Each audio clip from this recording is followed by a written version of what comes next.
What you are about to hear are three of the most disturbing stories in Mexican history. Not urban legends, not internet rumors.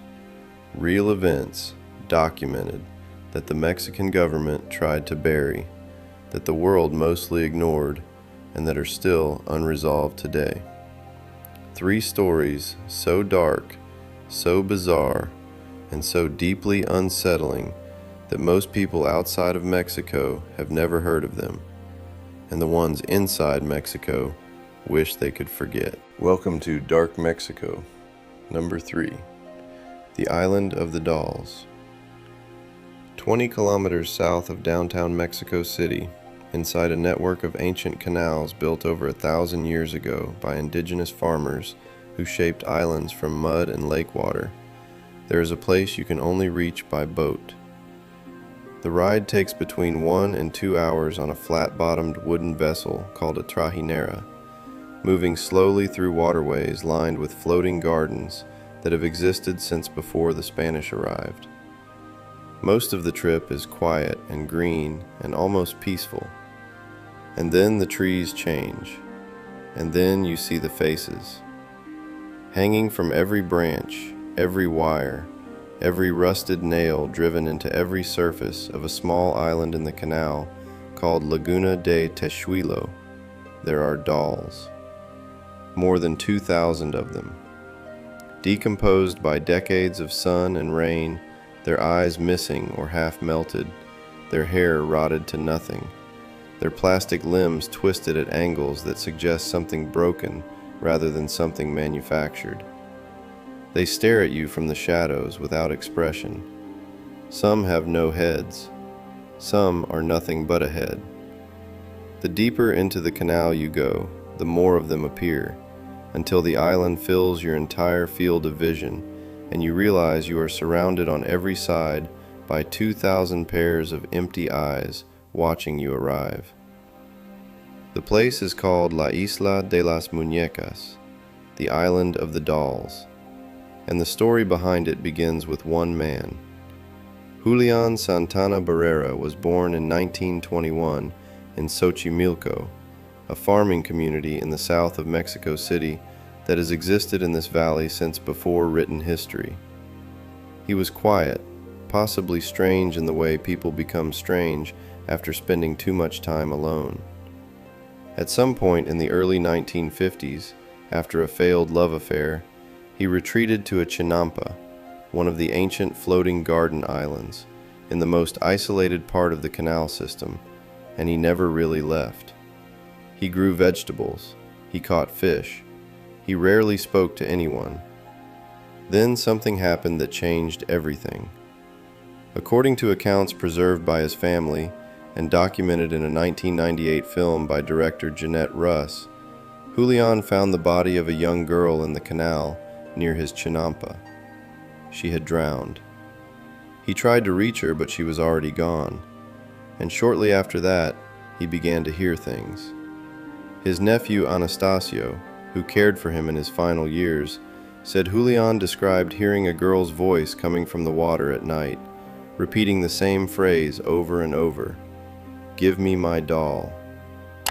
A short time later, Julian found a doll floating in the same channel where the girl had died. He hung it from a tree near the water as an offering, and then he kept going. For the next 50 years, Julian Santana collected dolls without stopping. He pulled them from the canals. He fished them from the garbage. He traded vegetables from his garden to neighbors and visitors in exchange for them. He accepted any doll in any condition. Broken ones, headless ones, ones with burned faces and missing eyes and limbs chewed by animals. He hung them everywhere. In interviews from his later years, Julian said the dolls protected him.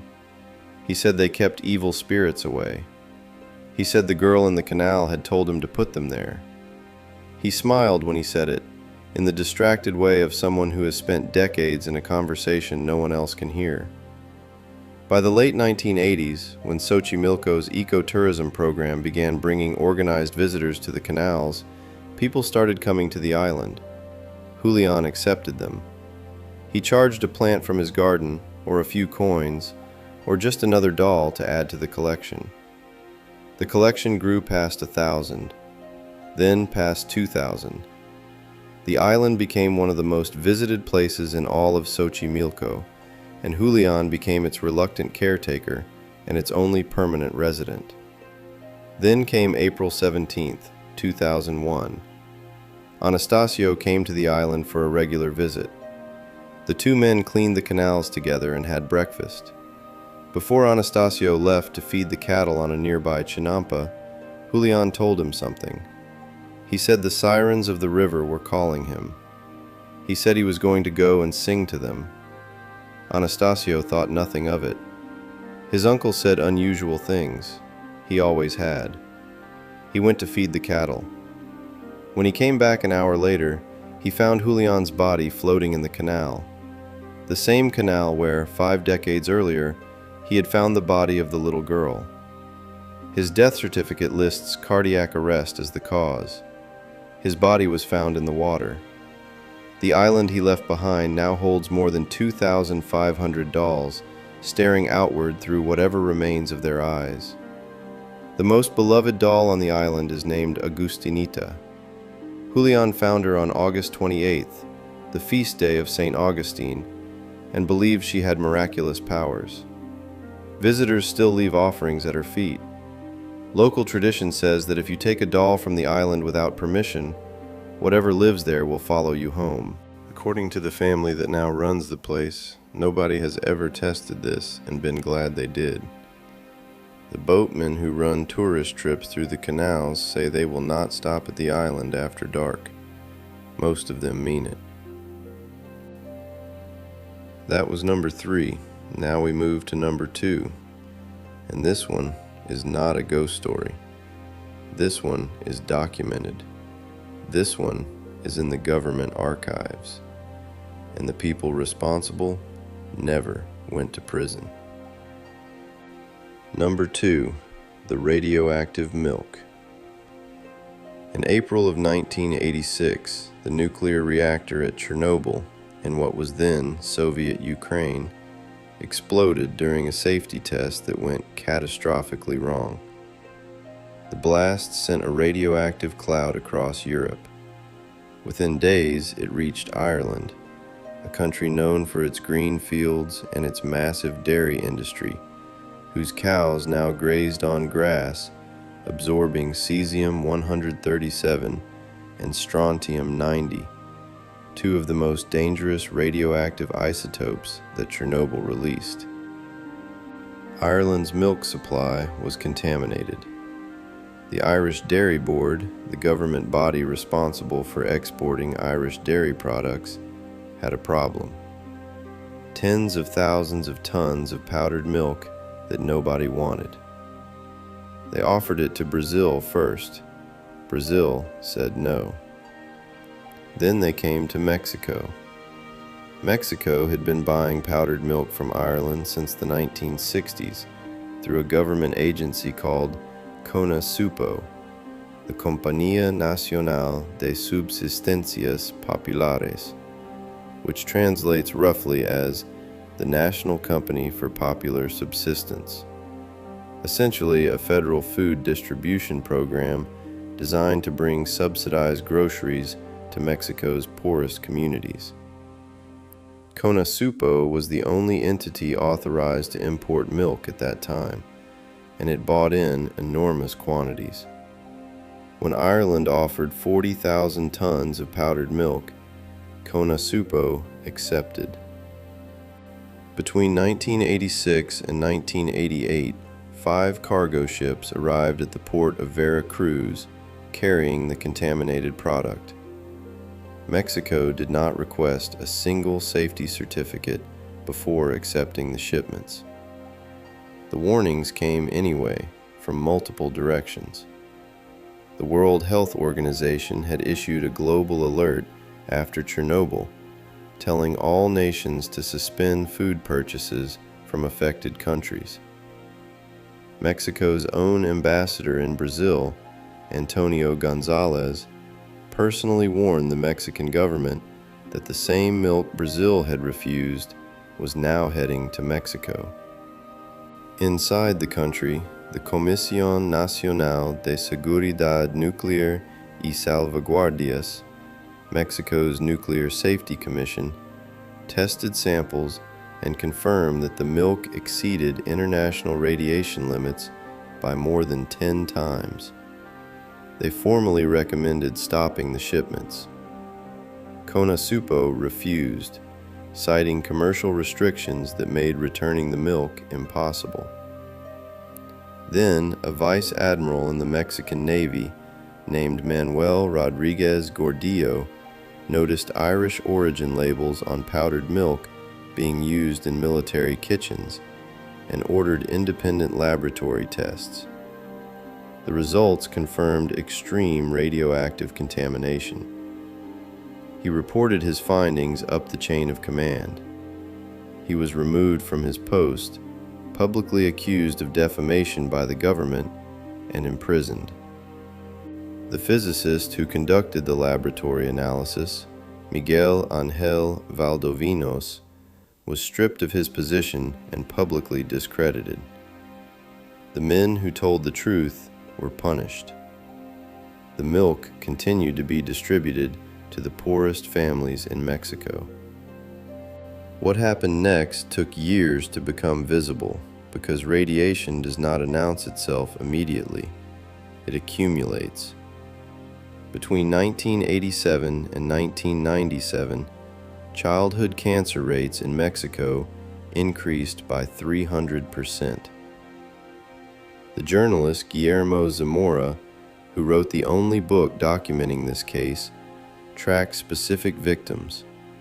A girl named Maribel Torres Delgado, born the day after the spring equinox in 1986, and dead at 13 from cancer. Her father traced her illness to the CONASUPO milk his family consumed throughout her childhood.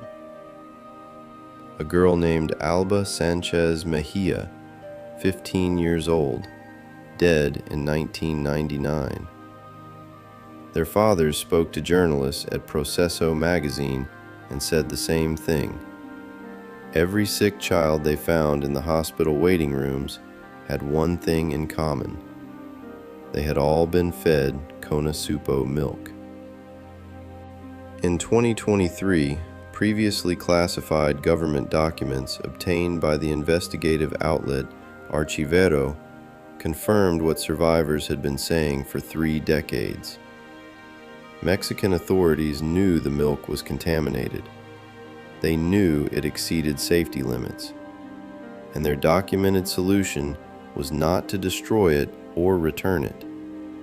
Their solution was to mix one contaminated bag with 6 clean ones and distribute the diluted mixture across different regions of the country, deliberately rotating the supply so that, in their own words, the same population groups would not consume it repeatedly. The contamination was not an accident. The cover-up was official government policy. The man who headed CONASUPO at the time the first shipments arrived was Raúl Salinas de Gortari, the brother of the man who would become Mexico's president. No official ever went to prison. The cancer kept rising. The children kept dying. The families are still waiting for an answer. That was number 2, and now we are at number 1. I told you at the beginning that this one was going to change the way you think about this country forever. I meant it. Number 1. La Bestia, the Beast. It is not a passenger train. It was never built to carry people. It carries cargo, grain, automobiles, industrial equipment, chemicals. The freight cars have no seats, no roofs on some sections, no safety rails, no lights at night.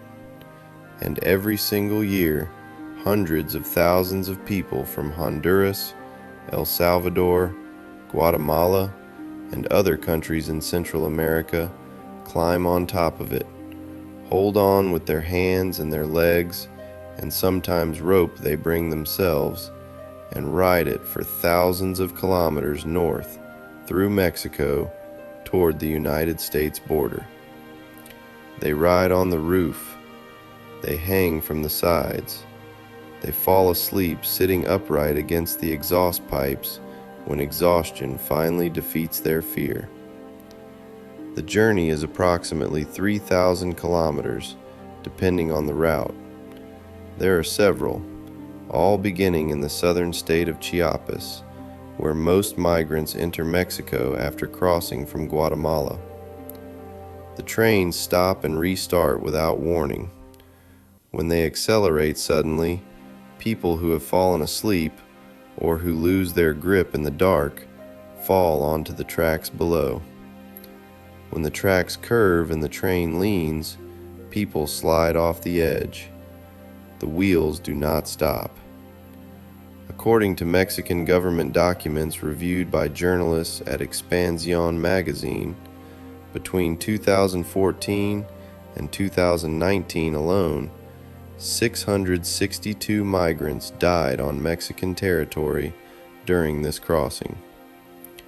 The Organization for International Migration estimates at least 3,575 deaths in the Mexico-U.S. border zone during a comparable period. The true number of people who have died on or because of La Bestia across the decades this route has existed is unknown. Many deaths are never reported. Many bodies are never recovered. Many of the people who fall have no documents that would allow anyone to identify who they were. The physical injuries the train inflicts on those who survive a fall are among the most severe documented by humanitarian organizations working this route. Because the wheels of a freight train do not cut, they crush and then drag. Survivors frequently lose entire limbs rather than simply breaking bones.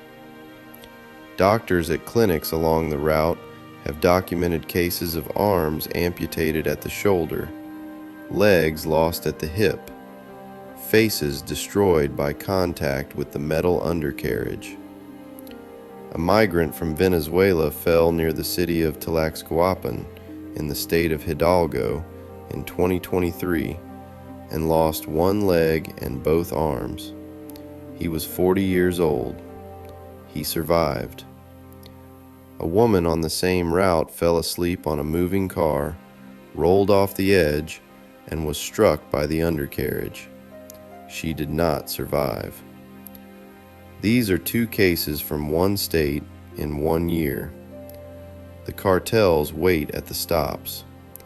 The Zetas cartel in particular identified the migrant trains early as a reliable source of income. People traveling without documents, without phones, without money, in a foreign country where they have no legal status and no one who will believe them if they report a crime, these are not difficult targets.